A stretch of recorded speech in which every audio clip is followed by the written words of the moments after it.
Watch and burn. Hey everyone. So tonight I'm going to discuss Nicholas McCarthy's, in a lot of ways, absolutely perfect film, At the Devil's Door. Now, this would be more perfect for somebody who may be obsessed with the 80s, as far as the character Hannah's story is concerned. As far as the two sisters, Leigh and Vera, I believed, and Vera was played by the chick from Glee that died when she was out and had the boating accident a little while ago. Naya Rivera, if memory serves. That part of the story is a little more flawed. The thing that drove me, that completely sucked me in with this movie, was, of course, Hannah's story, or Hannah's arc. I love how genuine it feels. I love how it's like so purposefully satanic. Like it's take on Satanism. It's sort of like right in the pocket as far as what I'm looking for from a movie that chooses to dabble in satanic matters. I really loved how McCarthy tackled Hannah's story. I thought that her story, it had a real genuine air to it. Not that the two sisters, Leigh and Vera's story, didn't, but once the story had shifted from the 1980s into like present day, where it tells the two sisters' story,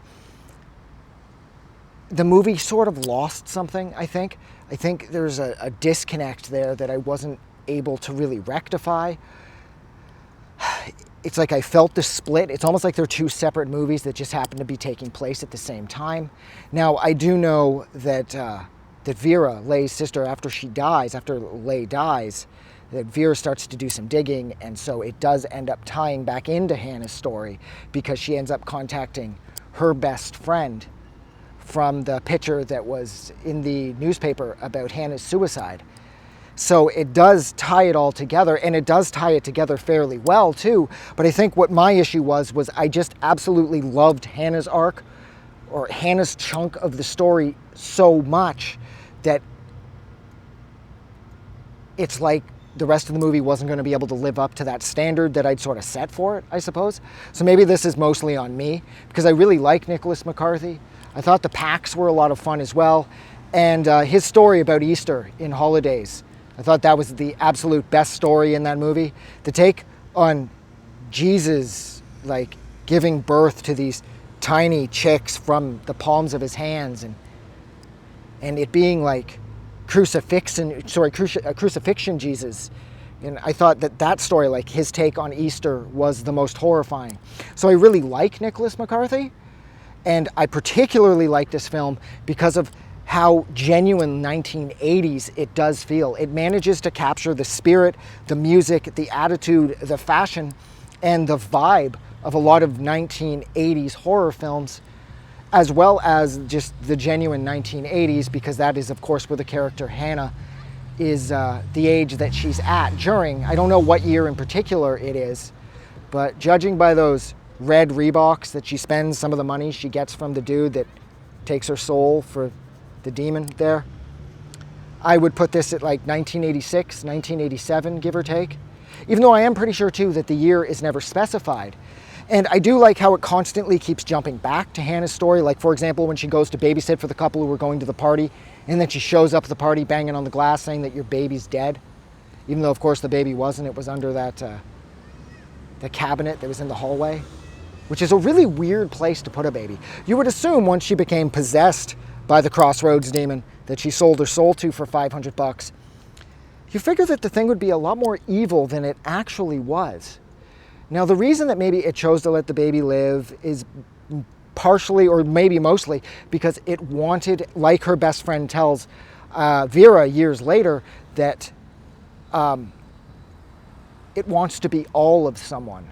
So maybe it figures that, you know, if I kill this baby while I'm babysitting using this chick's body, that she's going to end up in prison, or she's going to end up in an asylum somewhere. And once I become all of her, you know, or of course she was pregnant naturally, so maybe she's going to give birth under duress. Maybe the baby would be lost, and that would be Satan's baby. And of course, I don't know what it is with Satan in movies and wanting babies, but Satan is fucking baby happy in these films. And so when it jumps back to the now when Lei is staying in the house where the Hannah demon still exists.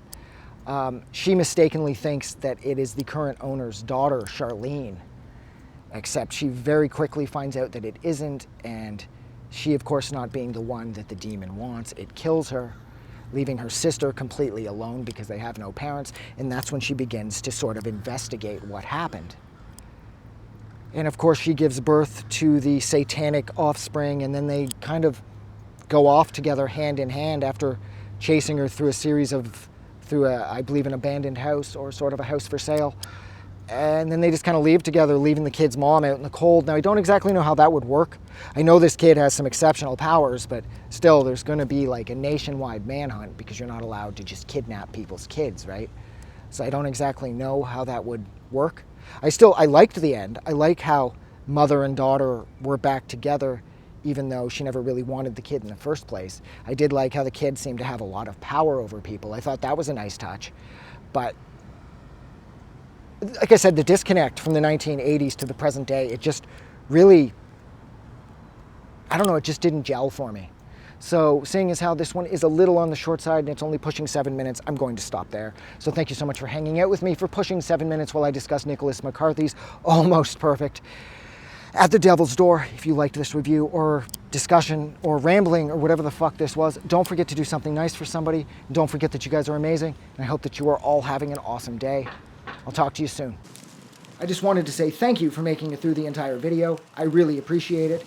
And I'm going to remind everyone one more time, even though I've probably already done this in the video that you just watched, to please click the like button as well as the subscribe button because it helps this channel grow. And thank you for hitting like and subscribe. And we will see you guys really soon.